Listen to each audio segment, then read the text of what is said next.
Greetings programs, Atari here, you there, and welcome to another in our series on Arduino basics.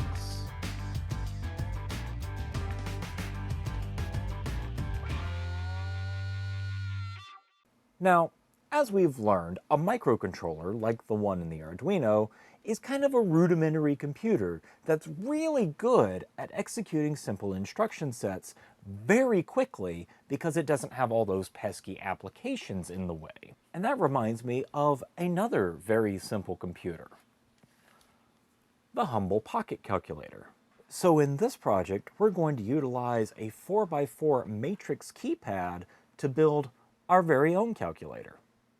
Now, keyboards are kind of tricky because you have so many different buttons, and as we've learned so far, you generally put one button per switch.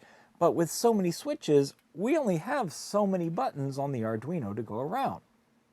Now we get around this by creating a matrix keyboard. And if you'd like to know about the matrix, click the card in the upper right corner. Now here we have a simple Arduino compatible matrix keypad.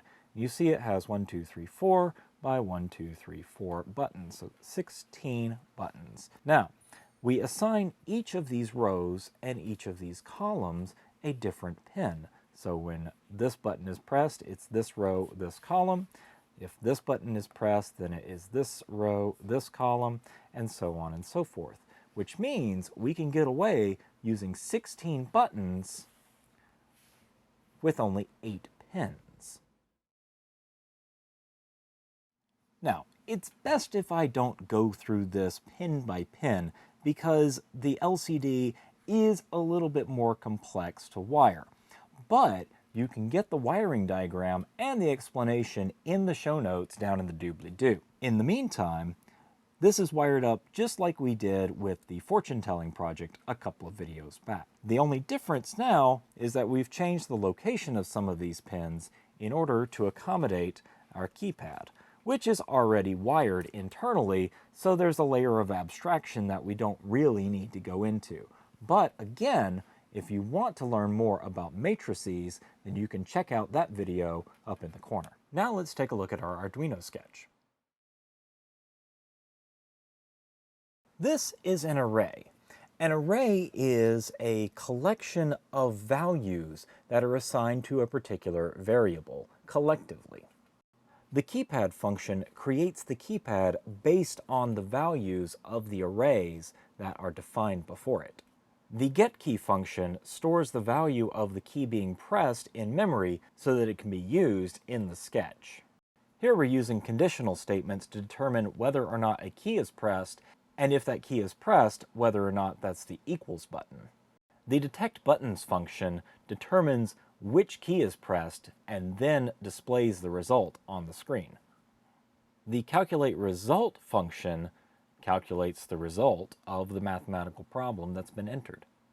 And the displayResult function displays the resulting answer. Now let's upload the sketch and see it in action. All right, let's see. Let's try 1 plus 1. I think this is equals 2. 2 plus 2 plus. Cool. We can get in repetitive actions and results. Now, what other types of output could you control with the matrix keypad?